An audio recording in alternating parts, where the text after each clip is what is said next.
तो अब जब हम ये मॉर्निंग रूटीन स्टार्ट करने वाले हैं तो हम इसके अलग अलग स्टेप्स के बारे में बात करेंगे। आज जो हमारा पहला स्टेप है, सुबह उठते ही या when ever you do your morning routine, may be आप आधे घंटे बाद अपना रूटीन स्टार्ट करें, मे बी सुबह उठते ही करें। जो पहला स्टेप है, I want to teach you about gratitude. Gratitude क्या होता है? सिंपल, ग्रैटिट्यूड का मतलब होता है पहले के कुछ 5 चीज़ों के बारे में, पुराने दिन के 5 चीज़ों के बारे में गॉड को थैंक यू बोलना या थैंकफुल होना।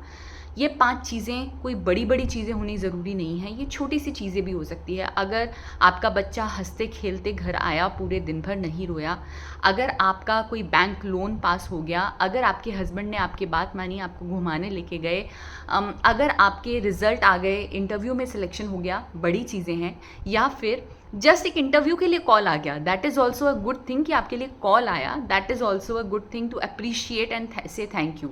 तो लिखते कैसे हैं इसको? Thank you God for having a good tea at my home. इससे बेहतर बात क्या होगी कि आप घर में आराम से बैठ सकते हैं।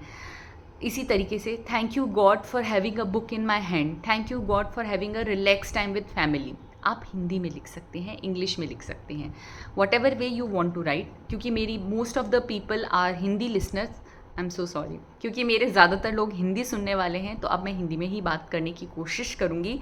पर क्योंकि हमारे डे टू डे लाइफ में हम अंग्रेज़ी ज़्यादा बोलते हैं, इसलिए ज़्यादा शब्द निकल के आते हैं।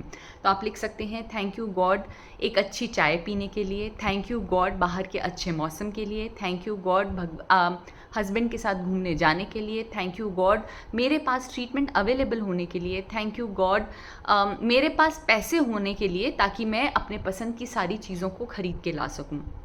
तो इस तरीके से कोई भी 5 चीज़ आप अपने बारे में लिख सकते हैं। Now why we should do this, क्यों? क्योंकि हमारा जो माइंड होता है वो ट्यून इन होता है नेगेटिव चीज़ों को ज़्यादा देखने के लिए। ऐसा क्यों होता है? क्योंकि पहले के ज़माने में हम गुफाओं में रहा करते थे। गुफाओं में जब गुफा में रहते थे तो हमारे पास हमारी सुरक्षा के सामान नहीं होते थे। तो हम क्या करते थे, अगर गुफा से बाहर निकले तो हमारे पास एक खतरा होता है कि कभी भी कोई जंगली जानवर आके हमें मार सकता है, कभी कभी दूसरे लोग आके आपस में झगड़ा कर सकते हैं। तो हमारा ब्रेन धीरे धीरे इस तरीके से डेवलप हुआ कि किसी भी तरह के खतरे को पहले नोटिस करता है। इसका मतलब किसी भी नेगेटिव चीज़ को पहले लेता है और जीवन की अच्छाइयों को बाद में देखता है। इसीलिए आज के ज़माने में नेगेटिव न्यूज़ ज़्यादा बिकती है, गॉसिपिंग ज़्यादा होती है, एक दूसरे की बुराई ज़्यादा होती है, ताकि पता रहे कि अच्छा वो ऐसा है या वो ऐसा है, या उसके बारे में हमें पता होना चाहिए कि किसका नेचर कैसा है, काइंड ऑफ थिंग्स। जैसे for example I had a patient जिसने बहुत सारी अलग अलग तरह की ट्यूब्स लगा के अपने चेहरे को बहुत ज़्यादा ख़राब कर लिया था, और चेहरे पे रेड रेड फुंसी होने लगी थी और लाल निशान पड़ने लगे थे। एंड 3 मंथ्स लेटर जब उसका ट्रीटमेंट होने लगा तो उसका रिजल्ट बहुत अच्छा आया, अनएक्सपेक्टेडली रिजल्ट अच्छा आया। लेकिन when she came to me she said ये एक काला स्पॉट रह गया। एंड देन आई सेड, इसे कहते हैं मिसिंग टाइल सिंड्रोम। क्या मतलब हुआ? कहने का मतलब ये हुआ कि हमारा ध्यान हमेशा उस नेगेटिव चीज़ की तरफ जाता है जहाँ पे जो हमारे लिए नहीं हुआ। रादर हमें ये खुश होना चाहिए कि इतनी सारी ट्यूब लगाने के बाद में भी चेहरा वापस ठीक हो गया है, राइट? तो ये हमारा जो नेचर है वो भगवान ने इसी तरीके से बनाया है कि हम नेगेटिव चीज़ों को पहले लेते हैं। और इसी कारण होता क्या है, जब भी हम कोई नेगेटिव चीज़ को लेते हैं वो हमारे शरीर में डीप डाउन जाती है। कोई भी पॉजिटिव चीज़ होती है हम उसको ओके कह देते हैं। जैसे कि सपोजिंगली आप किसी पार्टी में गए और किसी ने आपकी तारीफ़ करी, आज अच्छे दिख रहे हो, आज पतले दिख रहे हो, आपकी साड़ी सुंदर है, okay okay okay, will say thank you thank you thank you. But the minute एक किसी इंसान ने आपको कह दिया कि अरे तुम्हारे बालों को क्या हो रहा है, इतना ज़्यादा चेहरे पे पिंपल कैसे आ गए हैं, कोई एक नेगेटिव चीज़ कही और आपका दिमाग ख़राब। अब आप वो पूरी चीज़ों को याद नहीं रखोगे, बट आपको वो नेगेटिव एक चीज़ हमेशा याद रहेगी। तो ये हमारा माइंड इस तरीके से बना है। नाउ अगर हम अपने ब्रेन को ट्रेन कर सकें पॉजिटिव चीज़ों को देखने के लिए, तो ये हम ग्रैटिट्यूड के थ्रू करते हैं। जब हम कोई काम करते हैं, न्यूरॉन्स आपस में फायर होते हैं और एक साइनेप्स, एक रूट बनाते हैं, ठीक है? अगर हम बार बार उसी काम को करते हैं, सपोजिंगली हर दिन हमने हस्बैंड की बुराई करी, एक दिन करी, एक न्यूरॉन बना। दूसरे दिन करी, वो जो पाथवे है न्यूरॉन्स का वो थोड़ा स्ट्रांग हो गया। तीसरे दिन करी, वो पाथवे थोड़ा और स्ट्रांग हो गया। चौथे दिन करी, और स्ट्रांग हो गया।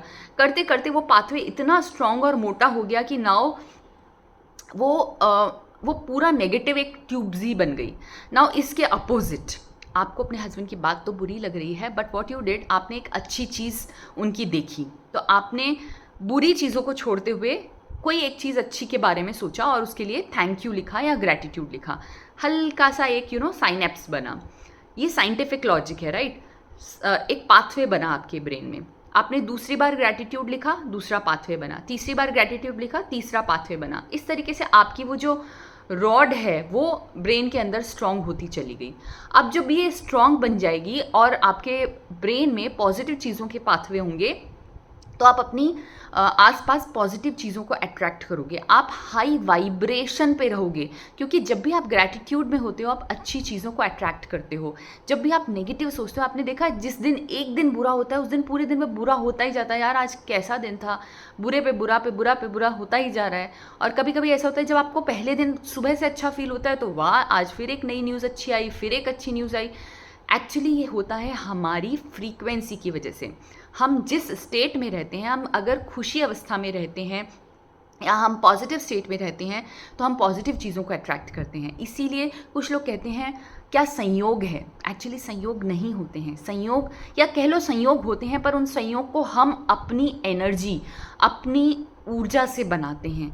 ये संयोग उन्हीं लोगों के साथ ज़्यादा होते हैं जिनकी एनर्जी हमेशा हाई होती है।